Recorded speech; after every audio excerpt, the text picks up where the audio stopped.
Welcome to day 2. Today's workout is going to be 10 minutes long, and it's going to progress your balance just a little bit more than day 1. Okay, we're going to do hip abduction. You're going to grab the back of your chair, and then you're just going to lift your leg up to one side, and then shift and lift the other leg up. You're going to go back and forth, right and then left. And you don't have to lift your legs up that high. I'm going up maybe to about 30 degrees. If you're feeling really strong, you can go up higher. It's not a good idea to be leaning a lot with this exercise. That's not the point of this exercise. You actually want to stay nice and straight and just lifting your leg up to the side. Now what it does is it works the iliopsoas muscle, the hip abductor muscle, which is the large muscles on the sides of your legs. And that's the muscle that abducts your leg. Abduction means lifting up to the side.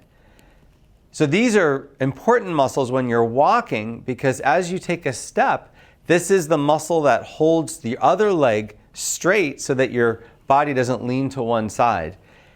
And it's also a muscle that you use when you're stepping sideways. A lot of times if you have to avoid something or stop yourself from falling, you need to be able to step to the side.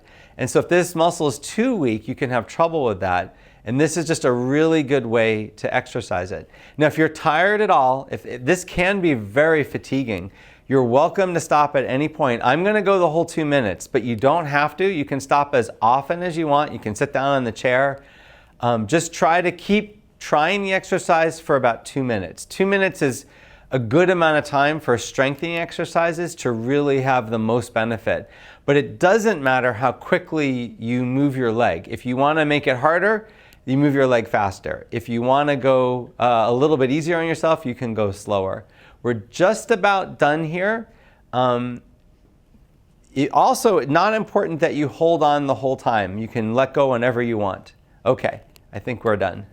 Okay, weight shift. So to do this exercise, you're going to grab the back of the chair and you're going to put all your weight on one leg, lifting the other leg up, and you're going to lean on the leg that you're standing on and then do the same thing on the other side.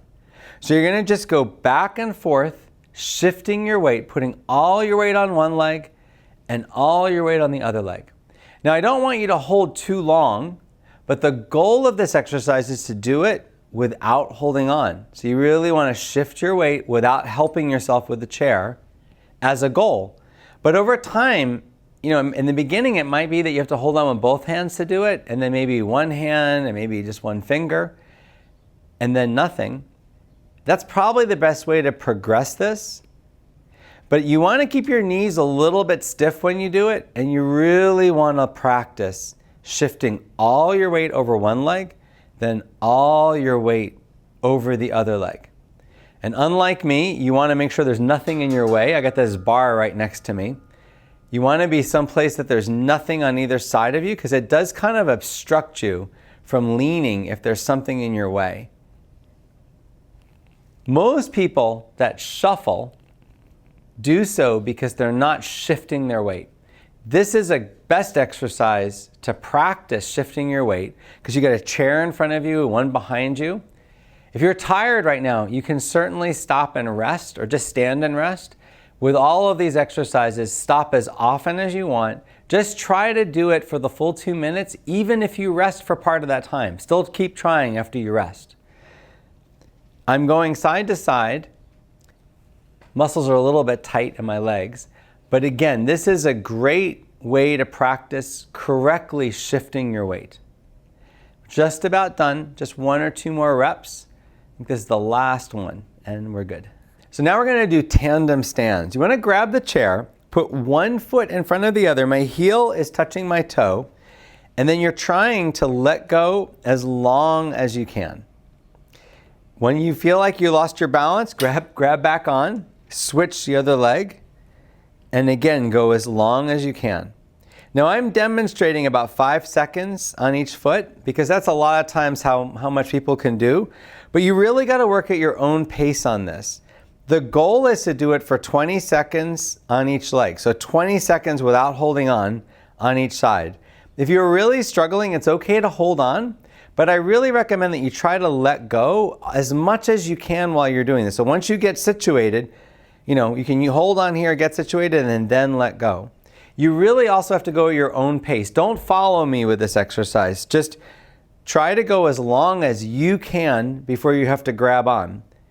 Now, if you're grabbing on every couple seconds, you're holding the whole time, it's okay. You got to start somewhere. Try just to hold on maybe with one finger, but as you get more confident, try to let go. Try to be letting go as much as you can. And make sure that you do shift your other leg, shift your feet so that you're doing it some with the right leg forward and some with the left leg forward. It's not going to be helpful if you do it all just with one leg forward. It's also very tiring if you do that. But you do want to go as long as you can. Longer and longer is better.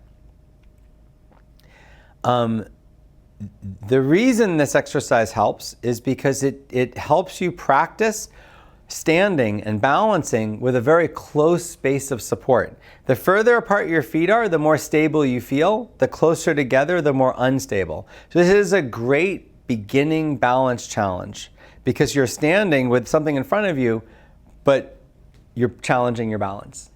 Okay, and that's the last one. Knee flexion. To do this exercise, you're going to grab the back of your chair and you're just going to bend your leg up behind you. I'm going to push the chair a little bit further forward because I'm hitting the other chair. And you're going to just bend your knee, kind of like you're trying to kick your bottom with your foot. And you just want to go up to about 45 degrees. You're not really going to touch your bottom. And you don't want to use momentum. You want to use your muscles. So this works the big hamstring muscles, which are in the back of your leg. Those are really important muscles. When you're walking, those actually help keep your leg upright, keep your body upright. When you're going up and down stairs, you really use those muscles to push yourself up onto the higher step. A lot of people, when they have weak hamstrings, it can cause you to be more susceptible to a fall. So having strong hamstrings is important. You're also practicing with this exercise weight shifting because you have to shift your weight to lift your leg up. And that's something that a lot of people need to work on, is practicing shifting their weight. People that shuffle and people that don't lift their feet off the ground very much when they walk, usually it's because they're not shifting their weight. And as we get older, if we stop practicing that, it actually gets worse. It's a program in our brain to shift our weight. So doing something like this kind of helps you, remind you of that program and helps you practice it so that when you're walking, it's easier to do it. If your balance is good, you can let go of the chair when you're doing this. It makes it a little bit more of a balance exercise. At home, I think you should push your chair forward in front, but with my cameras, I don't want to get out of the frame. But so if you notice that my foot's hitting, it's okay. And if you're tired at all, at any point you could stop and take a rest. Definitely want to keep trying to kick your leg up behind you, squeezing those muscles. And we're just about done with this one.